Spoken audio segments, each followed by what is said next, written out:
찬송하시겠습니다. 찬송가 542장입니다.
마가복음 13장 28절에서 37절 말씀입니다.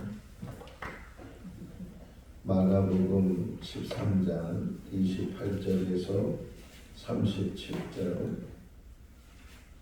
무화과 나무의 비유를 배우라.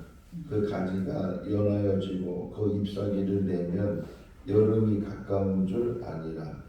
이와 같이 너희가 이런 일이 일어나는 것을 보거든 인자가 가까이 곧 문 앞에 이르는 줄 알라. 내가 진실로 너희에게 말하노니 이 세대가 지나가기 전에 이 일이 일어나리라. 천지는 없어지겠으나 내 말은 없어지지 아니하리라. 그러나 그 날과 그때는 아무도 모르나니 하늘에 있는 천사들도 아들도 모르고 아버지만 아시느니라. 주의하라, 깨어있으라. 그때가 언제인지 알지 못하리라. 가령 사람이 집을 떠나 타국으로 갈 때에 그 종들에게 고난을 주어 각각 사물을 맡기며 문지기에게 깨어있으라 명한과 같으니. 그러므로 깨어있으라. 집 주인이 언제 오는지 혹 저녁 때일는지 밤중일는지 다음 때일는지 새벽일는지 너희가 알지 못하리라. 그가 호련히 와서 너희가 자는 것을 보지 않도록 하라. 깨어있으라. 내가 너희에게 하는 이 말은 모든 사람에게 하는 말이니라 하시니라. 아멘. 할렐루야. 아주 오래전에 본 영화가 기억이 나는데 그 영화의 내용은 사람의 사는 나이가 정해지게 하는 거예요.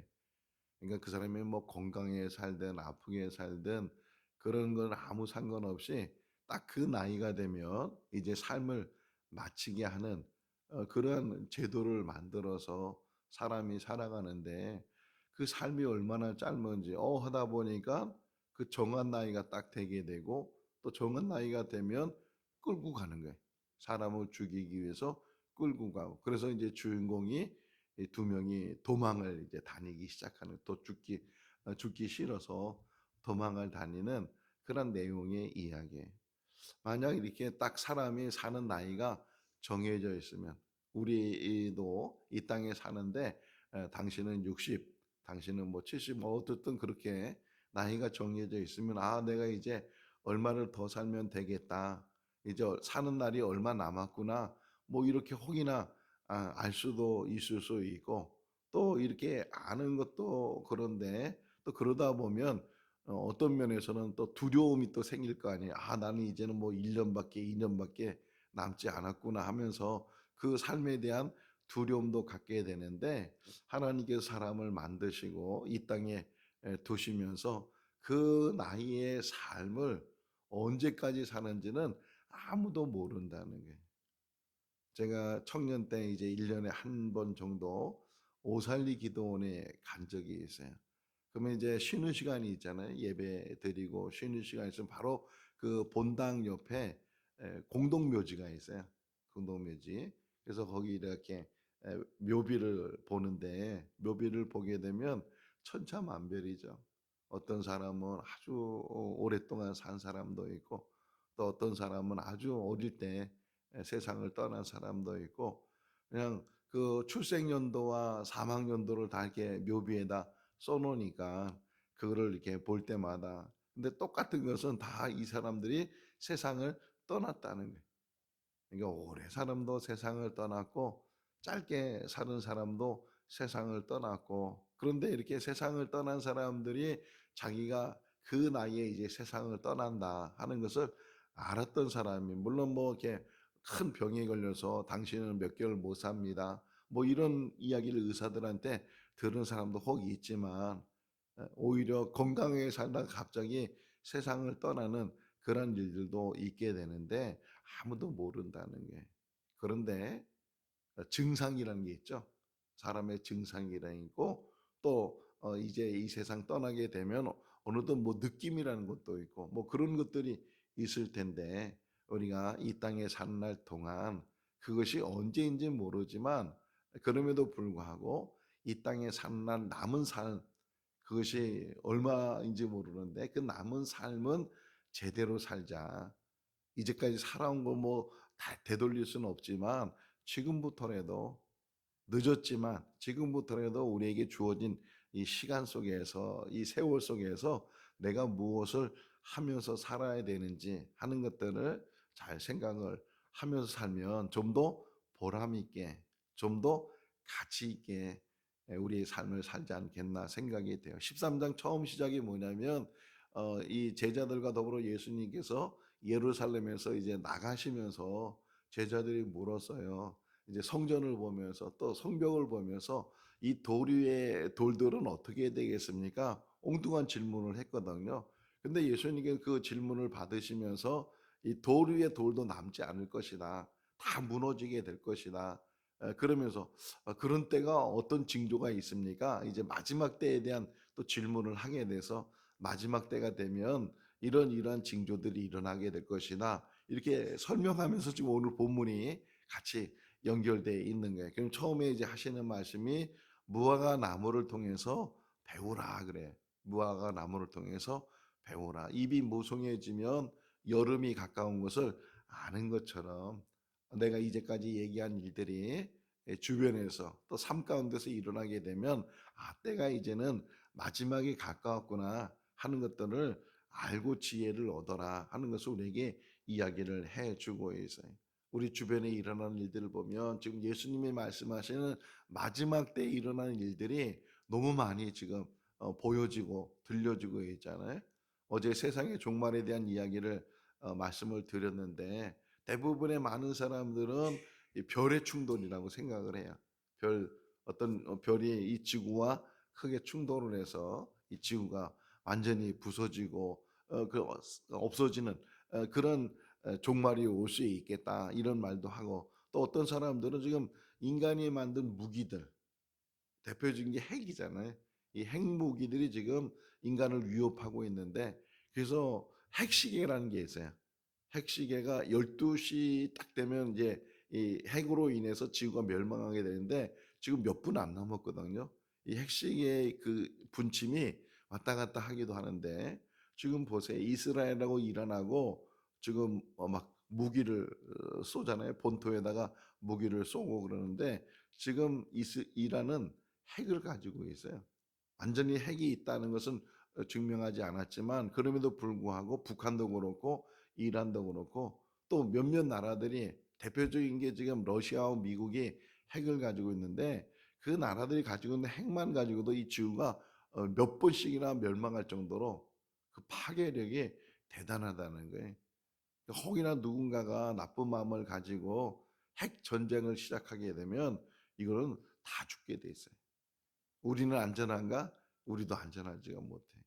예, 그런 상황 속에서 또 지금 핵발전소라는 게 각 나라마다 다 세워져 있잖아요. 우리나라에도 여러 개의 핵발전소가 있는데 다 이 핵발전소는 핵무기는 아니지만 거기에 방사능이 나오게 되고 이 핵에 의해서 재앙이 얼마나 심각해지는지 모르는데 어쨌든 그런 위협 속에서 지금 우리가 하루하루를 살아가고 있는데 그렇다고 해서 그것을 두려워하거나 아유 언제 내가 죽을지 모르겠어 그래가지고서 움츠리거나 그렇게 사는 것이 아니고 그 때와 그 시는 알지 못하지만 개인의 종말이 있든 아니면 지구의 종말이 있든 어떤 모든 것들은 끝이 있게 되는데 그 끝이 있는 것을 알면서 그 지혜가 뭐냐 그럼에도 불구하고 그 남은 삶을 좀 더 인간답게 좀 더 여기 하나 먼저 한번 좀 34절을 볼까요? 34절 읽어볼까요?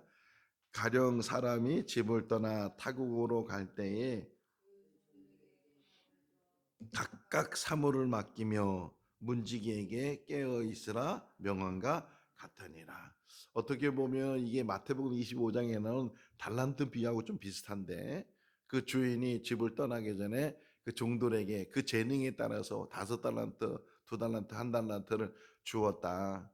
그리고 이제 떠났을 때 그 종들 중에 5달란트, 2달란트 받은 사람은 열심히 일을 해서 10달란트, 4달란트를 남겼는데 또 이 1달란트 받은 종은 땅에 묻었다가 주인이 돌아와서 1달란트를 가지고 왔다. 뭐 그런 비유의 이야기 있는 것처럼 오늘 이 34절에도 보게 되면 어떤 사람이 이제 멀리 떠나기 전에 뭐라 그래요? 각각 사물을 맡겼다. 각각 한 사람 한 사람에게 해야 될 일을 맡겼. 달란트를 준 건 아니래도 그 사람이 해야 될 일. 그러니까 이 주인이 오기 전에 맡은 일들을 감당하도록 그렇게 맡기고 떠났다. 그러면서 깨어 있어. 이 깨어 있어라는 말이 4번 나와요. 31절부터 보면 깨어 있어라. 깨어 있어라. 뭐 잠에서 깨어 있어라 그런 의미도 있지만 깨달으란 뜻이에요. 깨닫고 네가 지금 이 땅에 사는 그 삶의 목적이 뭔지 이 땅에 왜 살고 있는지 그것을 잘 깨어 있어라. 사도 바울은 말하잖아요. 먹든지 마시든지 왜 먹는지 왜 마시는지 그것을 잘 깨달아서 먹고 마시는 것이 목적이 아니고 먹고 마심으로 내가 건강을 얻어서 그 건강한 몸을 가지고 어떻게 살아야 되는지 우리 한 사람 한 사람은 다 각자 하나님께서 주신 사명이 있어요. 그러니까 사도 또는 대사 이런 의미가 뭐냐면 어, 보냄을 받았다 또는 어떤 일을 위임받았다 그런 의미를 가지고 있거든요. 제가 이제 며칠 전에 창세기를 다시 한번 이렇게 보면서 이 마가복음 끝나면 창세기를 보려 그래. 창세기를 보면서 이 보면서 느꼈던 게 다시금 느꼈던 게 아담을 에덴 동산에 이렇게 살게 하시면서 그냥 놀고 먹고 마시고 그렇게 사는 게 아니고 자세히 보시면 아담에게 일을 주셔요. 그 아담 에덴 동산에서 해. 그러면서 하나 보여준 게 뭐냐면 동물들의 이름을 지어주는 거, 뭐 이런 것들처럼 그 안에서 경작하라고, 그 안에서 일을 하라고.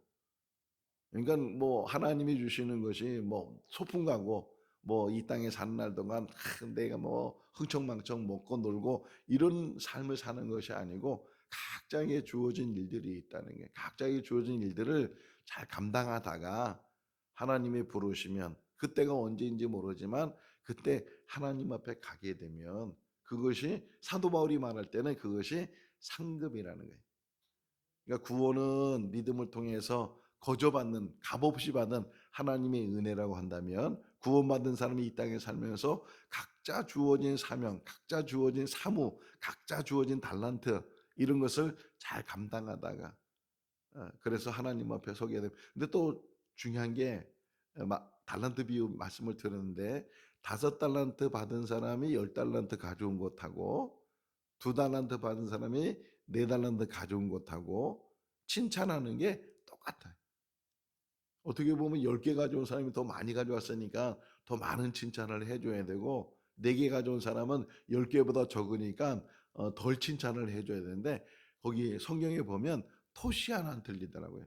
토시 하나 안 틀리고 똑같이 칭찬을 해줘요. 그러니까 누구는 많이 일을 하고 누구는 적게 일을 하고 그 일한 거에 대한 차등을 하나님께서 따지지 않으시고 각 재능대로 각 맡긴 대로 자기의 주어진 일대로 어떤 사람은 이 땅에 사는 날 동안 많이 일을 해야 되고 어떤 사람이 이 땅에 사는 날 동안 그보다는 적게 일을 해야 되고 뭐 이렇게 각자 주어진 그런 일을 우리가 맡고 있는데 우리 각자에게 주어진 일들을 감당하면서 가장 중요한 건 이런 마음인 것 같아요.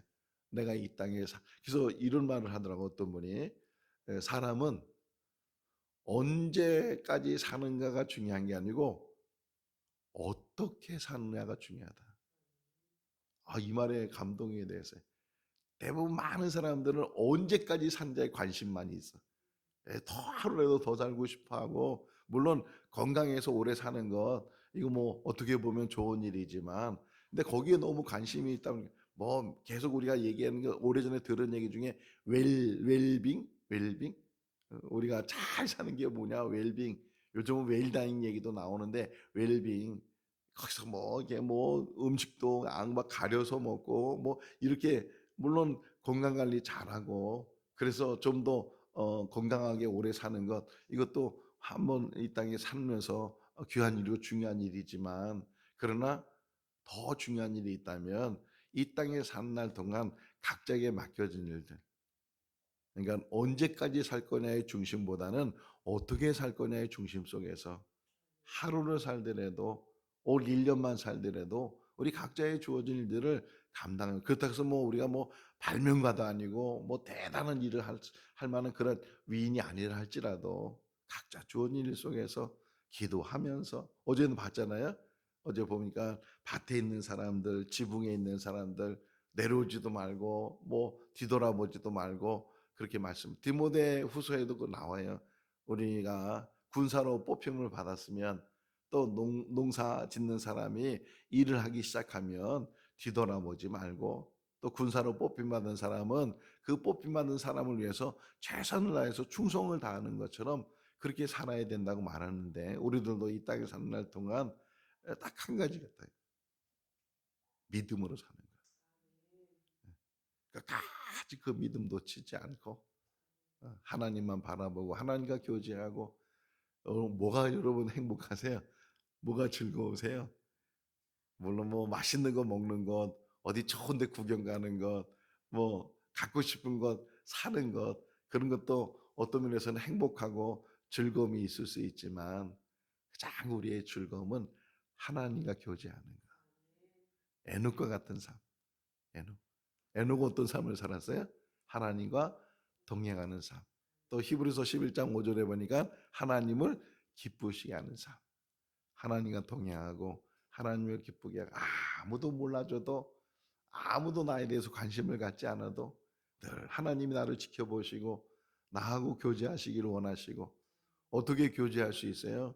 기도하면서 말씀 묵상하면서 말씀과 가까이 하면서 그런 삶이 우리 삶이 되고 우리 누구나 앞서 뒤서 이렇게 우리가 천국 갈 텐데 하나님 부르시는 그늘까지 우리가 믿음 끝까지 붙들고 그래서 한 사람도 실족함이 없이 한 사람도 세상으로 가는 것이 없이 다 천국에 들어가고 천국에서 다시 만나서 거기서 영원히 같이 하나님이 주시는 그런 복락 안에서 안식 안에서 우리가 같이 살 수 있기를 주님의 이름으로 축원합니다. 기도하겠습니다. 사랑이 많으신 하나님 아버지 한 번 사는 인생 속에서 우리가 어떻게 살아야 되는지를 더 많이 깨닫게 해주시고 깨어 있으라고 말씀하셨는데 무엇이 깨어 있는지 깨어서 무엇을 해야 되는지 어떻게 살아야 되는지 지혜를 허락하여 주시옵소서. 이렇게 믿음 주셔서 감사합니다. 또 좋은 교회 세워주셔서 감사합니다. 하나님 아버지 사람을 보지 않게 해주시고 환경을 보지 않게 해주시고 늘 주님을 바라보게 하시고 지혜의 은혜로 충만하게 하여 주시옵소서. 기도하는 일이 행복한 일이요 기쁜 일이요 감사한 일이요 또 복음 전하는 일이 우리의 즐거운 일이요 또 하나님 주신 사명 감당하는 일인 줄로 믿습니다. 때를 얻었든지 못 얻든지 복음 전하는 일에 열심을 갖는 우리들 되게 하시고 또 최선을 다해서 하나님의 일에 감당하는 우리를 되게 하여 주셔서 때가 돼서 하나님 우리 부르시면 마라나타 주여 어서 오시옵소서 고백하며 주님을 영접하고 주님이 우리를 영접해 주시는 그러한 때가 우리에게 오게 하여 주시옵소서. 천국을 소망하면서 천국 백성으로 이 땅에 살게 하여 주시옵소서. 오늘도 우리 각자에게 주어진 일을 잘 감당할 수 있도록 가정 안에서 또는 일터 안에서 어디서든지 빛이 되고 소금이 되는 우리들 되게 하여 주시옵소서. 항상 주 안에서 사랑으로 충만하게 하시고 모든 사람들을 마음에 사랑으로 다 담을 수 있도록 은혜로 도와여 주셔서 늘 즐거움과 기쁨이 넘치게 하여 주시옵소서. 오늘도 주 안에서 복된 하루가 되게 하여 주시기를 간절히 바라옵고 예수 그리스도 이름으로 기도하옵나이다. 아멘. 마쳤습니다. 자유롭게 기도하시기 바랍니다.